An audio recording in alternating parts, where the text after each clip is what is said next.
All right, going to continue tearing into this Yamaha Grizzly 350 motor.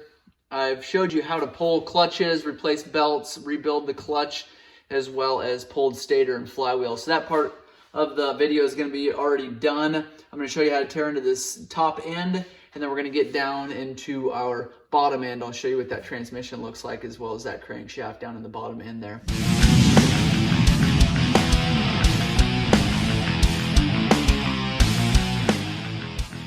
I'm going to do kind of a quick overview of how to adjust the valves. I've kind of touched on it when we were talking about the flywheel and the charging system over here, because that is how you'll find top dead center. And again, I showed you how to find top dead center in that video.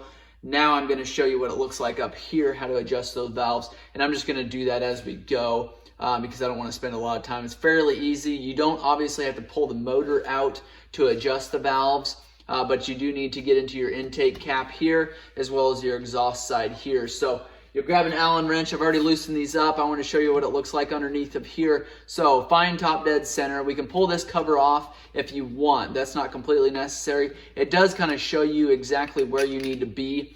If I was to pull this cover off right now, it shows you where your top dead center mark would be. You know what? I'm going to pull that cover because I want you to see what that looks like underneath of there. All right, these are a 5mm Allen here. We're going to go ahead and take that cover off. Now, underneath of this cover here is a dot or a point right here. And I can tip this motor up a little bit so you can see what that looks like maybe. So it looks like that. Now you're going to have a line on your cam sprocket. That's right there. So we're actually going to need to turn this back a little ways. And that's going to be on top dead center. Now there's top dead center compression and there's top dead center fire. So you want to make sure you're on the right one, and that's determined by your flywheel. Also, you will be able to determine that if both of your valves are loose, you're going to be on the right stroke. If you've got one tight and one loose, you're going to be on the wrong stroke. So that's typically how it's done anyways, is sometimes you'll feel like you're on top dead center, or your flywheel will indicate that you're on top dead center, and your sprocket will, but you won't have movement here. That means either your valves are extremely tight or you're not on the right stroke. So maybe turn it over one more turn, find the top dead center mark on your flywheel again, and check it. You can tell here, you can probably hear that there is going to be a little bit of play in both of these. And so we're on the right stroke here. The dot is lined up, or the line is lined up with the pin here, and our flywheel, if it was on there, would be in the right position there. We can go and adjust. Now grab a 10mm wrench and a feeler gauge. Stick your feeler gauge in there, and I can get you those specs. Comment below if you need those. Stick the correct measurement underneath of this adjuster screw and the actual valve, and see what your clearance is. If it's between the measurements that I'm going to give you down below here, then you want to tighten up your lock nut. Make sure that when you're tightening up your lock nut here, that your adjuster screw doesn't turn with it. And then you can put this cap back on, exhaust cap, and buckle up your flywheel and that inspection cap there. And that is all you have to do to adjust the valves. Now, I didn't make this video to just show you how to adjust the valves. I wanted to tear into the top end. So I'm going to do that at this time. We obviously have this cover off of here. The next thing that we're going to do is pull our cam chain tensioner off. Two 8mm bolts, we'll go ahead and pull those.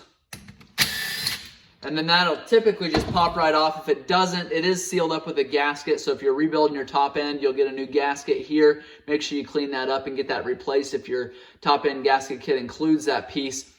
Sometimes it'll stick down there, so you just take and thump it. A lot of times that'll pop right out there. There is going to be tension here. There should be tension on your cam chain. Now, you're not actually going to be able to move this back and forth unless you take and push this little pin in like that. Then you can push it. But because there is a spring in behind here, it's going to push that out, and that's what gives it. It's called an automatic cam chain tensioner. It pushes on that guide that's down inside here, and I can show you that here in a little bit. And it doesn't allow it to push back out. That's what catches right here. So that's a cam chain tensioner. Now our cam chain is going to have some slack in it, which is what we want. We're going to go ahead and move our cam chain sprocket, or our camshaft sprocket bolt off here. Got our 17mm socket here. Going to impact this bolt off of here. And then you do have a washer, and then you've got this other plate here. It's gonna sit this angle here, this direction, onto our sprocket. Now we can take our fingers there, take and pull that sprocket off and set that aside. Be careful if you are not tearing into your bottom end that you keep a hold of this chain. You don't want this chain to drop down in here if all you're doing is top end, because then you've got to fish it out of the bottom end.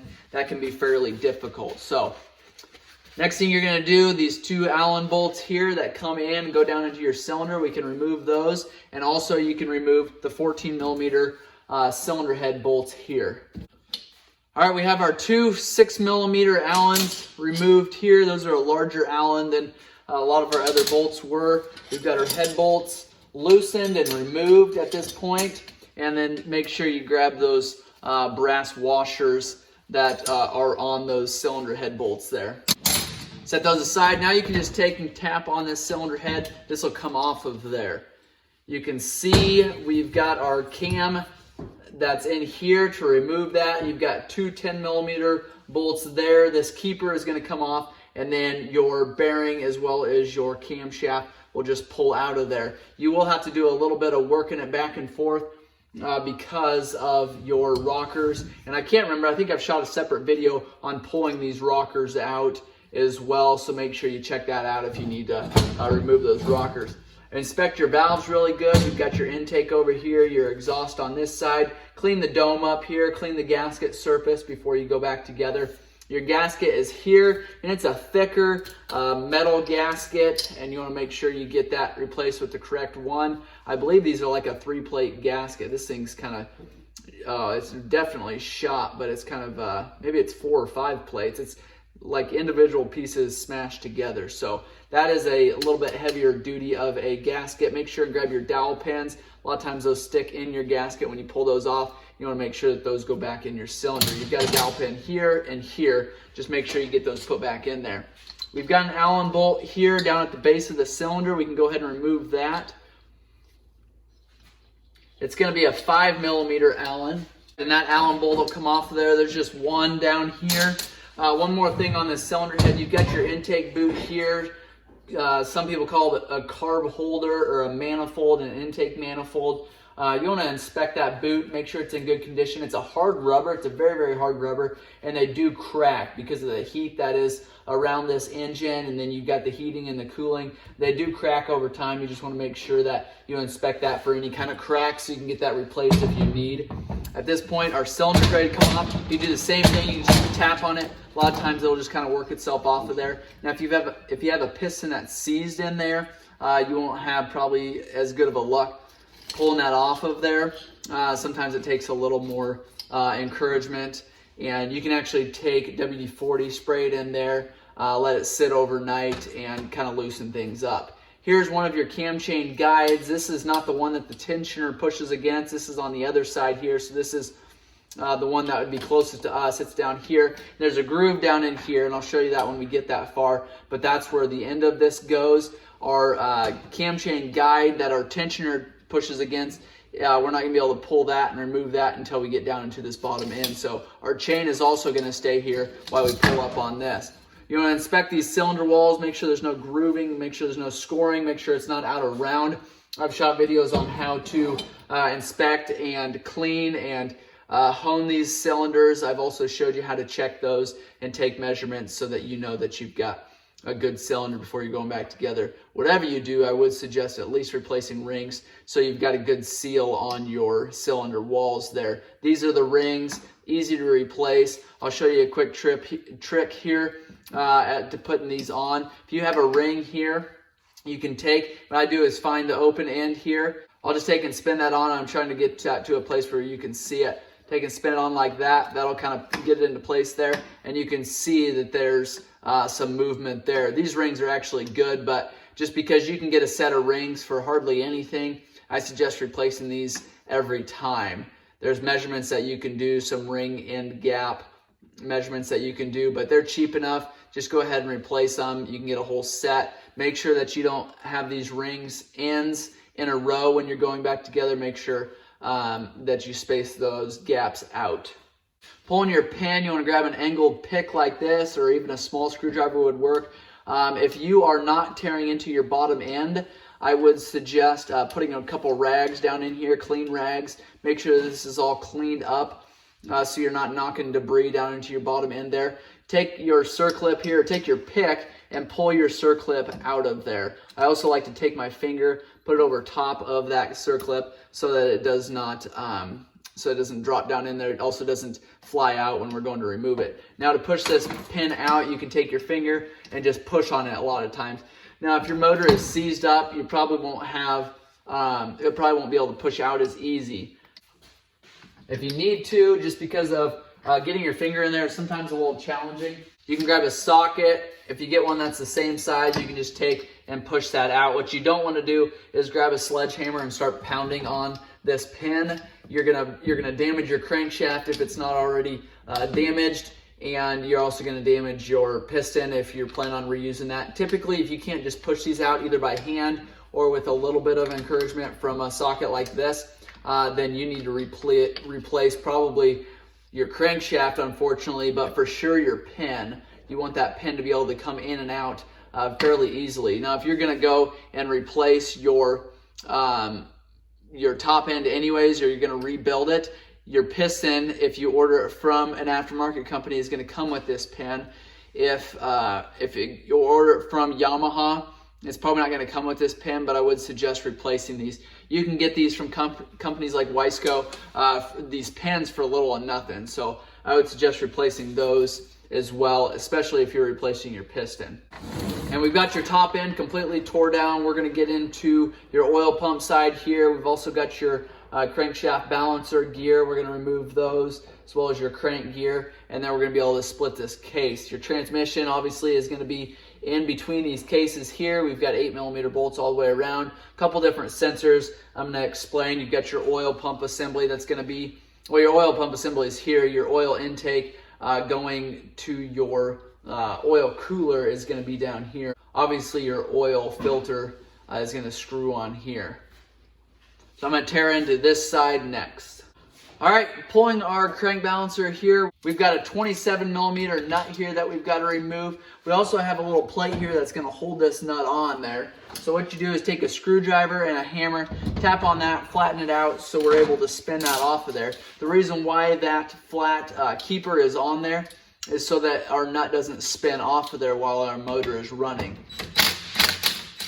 So I like to either hold your crankshaft or your cam chain here so that your motor doesn't turn over. And the reason I do that is because if this motor turns over, grabs this cam chain, sucks it down in there, spins over, it could easily break your crankcase here where your cam chain tensioner guide goes down into. So that's why I like to hold that gear, and then you can take and pull those off. The other thing you want to make note of is this Woodruff key here. Make sure you keep that together with that. Make sure that doesn't fall down into your oil pump and down into your crankcase.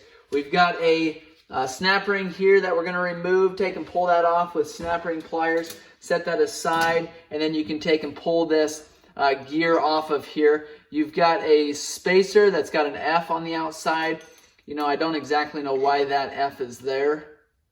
Front, maybe? I really don't know because they look identical, to tell you the truth. So I don't know why it's there, but it's there. So next thing you're gonna do is pull this gear off of here. I'd be really careful when you're pulling this gear off. Keep an eye on your springs because those have a tendency of falling out, and you can take and kind of push those back into place as you go, or you can just take and remove those. Sometimes they'll come out with your gear, sometimes they won't, but be really careful because inside of those springs is a pin. Typically what they do, and I haven't had this motor apart before, but typically what they do is every other spring has a pin. So make sure those all get kept track of, and make sure they all stay in place if you need them to stay in place, or pull them all out if you need to. We have got 10mm bolts to remove this other guide here. So take a 10mm socket here, remove both of these, and then your guide's going to come out just like that. So that's the guide. That's where your cam chain tensioner pushes against. You can see it's a little bit thicker there, and it just pushes against there. A lot of times it gets a little grooved, which doesn't help anything because if your cam chain tensioner is completely pushed out, you've got a groove in there. It just creates more of a a little bit looser of a cam chain. Typically what happens is these links wear out and this cam chain seems to get longer anyways. Obviously the metal isn't stretching, but the joints are stretching, so or they're loosening up. So this is something that you want to keep an eye on, get replaced if you need to get that replaced. We've got 8mm bolts all the way around this crankcase. I've loosened up a lot of them already just to speed things up, but we can continue doing that. We've got our oil pump here, which I think you can see the angle you're at. Remove that. We've already removed one right here. Take and remove that plate. So that plate is here. And then what we're going to do is leave that gear on there, obviously, because you're not going to be able to return it. But then there'll be 4 holes in here. In behind those 4 holes is 3 8mm bolts. Take and pull those. Now we can take and remove our oil pump. I'm going to flip this upside down so you can see what it looks like there. That's your oil pump. There is a gasket that sits on here. If you order a complete gasket kit, this one should come with. If it does not, make sure you get this replaced because you don't want this leaking. There is your oil pump. You can take this Phillips screw off of here. This plate's going to come out, and then you can see more of your oil pump components. But inspect that. Make sure it's in good condition. Make sure there's nothing stuck down in there. Next thing that we're going to do is go ahead and pull all these 8mm bolts. Again, I said I removed a whole bunch of them. Not sure we've removed all of them. 2, 4, 5. We got 3 10mm bolts that are in the back here. All right, we can pull this cam chain off. Slide that down. That is the only way that you're going to be able to remove that cam chain, is coming through the bottom side here. You cannot remove that from the top. There's not a master link on there like drive chains would be. So this cap here, you don't have to pull that. This sensor you don't actually have to pull, but we are going to pull it. 19mm to pull that. There's your sensor there. That's what it looks like. Good condition. 2 14mm sensors up here. This is going to be your gear position. I got neutral and reverse, and I showed you that when we did an overview of this four-wheeler. Showed you which one's which is here. And these are actually going to be the same sensors. Believe exact same part numbers, so they look identical. There should be a brass washer on there to seal things up. Make sure that stays with them. Some point I'll do a test on those sensors so I can show you what that looks like there, how to tell if they're good or not. Got our drive output shaft in the back here. This boot has got a Phillips screw on there, so make sure you remove your this clamp so that you can remove this boot. Then you can see a little bit more what's going on here. Got to really loosen up this clamp so that it's not catching on that lip there. You can take and pull this out. I've done a handful of videos. I'm going to buzz through quick this prop shaft here because I've done countless other videos. I'll put a link below on how to remove and rebuild these couplings here, these yokes, these U-joints, this cross joint here. Like I said, I've got a bunch of other videos on that. I'm not going to bore you with another video on doing that. Real quick, I'm going to go through this.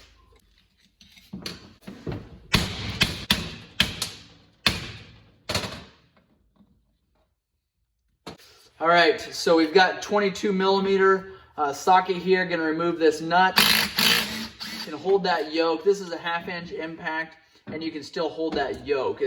This nut is not on there extremely tight. Things won't spin over extremely well, and so if you just hang on to this, you can remove that 22mm nut there. There's your yoke. I'm going to now put this all back together again just to keep it together. Our clips are here. Again, I've showed you how to remove that, but I'm going to set this aside for now so we can keep on going.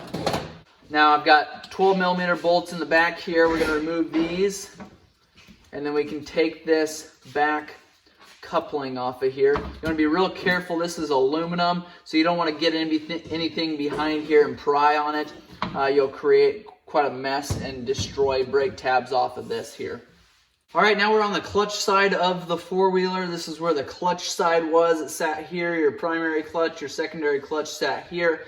And we've got a couple bolts that we need to pull on this side before we can split that case. So they're 8mm bolts. We'll grab our 8mm socket here and we'll remove those. Looks like we've got 3 there. We do have our engine mount back here. I'm gonna take and remove that at this time. these fit together like this here, and there's no use having those in that crankcase when we're pulling this apart. So we should have all the bolts removed at this time. We'll take a rubber mallet then and tap on the cases. See how easy they split apart there. So take a tap. You want to be really careful tapping on this one because it's just kind of a thinner piece of metal right here where it's a motor mount. Not a real big issue with tapping on it. Obviously, you're not going to want to use a steel hammer. But same thing with up here. These are just a little more fragile places to tap, so just be careful. So splitting really easily. You can also tap on the crankshaft as long as you've got a rubber mallet, not a metal mallet.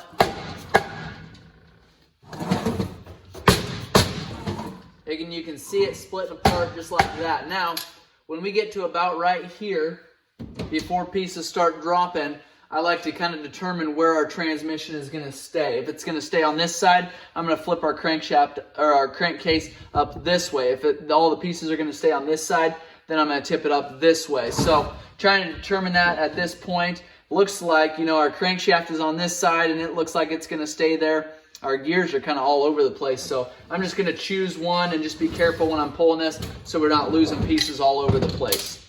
So I see one bolt here. That was from our oil pump. I remember dropping that down there. I did not do a very good job of holding on to that when we were removing that. But for the most part now, I think all of our gears are going to kind of stay on the other side. We'll see if that's true or not. Here is our crankcase. You know what? We're about half and half, I think. So you'll hear a couple bolts drop down from the crankcase. Here's a rag that I shoved in there just to keep oil from dripping all over the place. But we've got our crank balancer here. Here's our crankshaft. You can see if these are not in sync, and I mentioned that on a separate part of the video, but you want to make sure that these are in sync, otherwise they are going to hit. They're going to hit right there. So if these are not in sync, they will hit. So those gears getting lined up. I think that was a separate video that I did. Just make sure that those are done right. These gears here, so this one will slip out of there. Here is a bearing. It's going to sit down there. This gear is going to sit down there, and I'm going to have to maybe pull a holder out before this one gets removed. So I'll do that. Our oil screen is here. Our bevel gear, it's an output. It meshes with this, is here. Okay, so we've got these gears. Obviously, it's going to sit on this side like this. You want to inspect these. There's spacers that go in here. These have been removed. There's no spacers at all, but you can space this. You can make that gap bigger or smaller depending on what you need there. This is a bevel or a transfer gear. Here's your shifter arm. So we had two sensors that were going in here. So when you shifted it, and oh, there we go. It's spring loaded over here. There's a cap. Somewhere there's a cap. Spring loaded. And so whenever you shift that into space there, or into that groove, these sensors will be triggered, and it'll indicate on your dash where you're at. So countershaft balancer here, that can be pulled out. Crankshaft is here. This can be pulled out, but I'll probably have to tap that with a rubber mallet. The rest of this stuff can just come out, and you can just kind of determine how you want to tap it out. If you want to tap it out from the other side, or if you need to just wiggle it out just like that. So that is the crankcase split on a 2010 Yamaha Grizzly 350. If this video has been helpful, make sure you give us a thumbs up. Subscribe to our channel if that is beneficial to you. Hit that notification bell so that you know when we have more videos posted. We've got lots and lots of videos on this Grizzly 350. We're completely going through that. I've done flywheel and stator, the charging system. I've done overviews and services. I've gone through the rear end, valve adjustments, clutches, like I said, rebuild, front end, and a lot of the electrical components. So make sure you check those videos out. I'll put a couple of those links below. Again, if you guys have questions, I'm here to help you guys, so I appreciate any feedback that I get. Thanks for watching.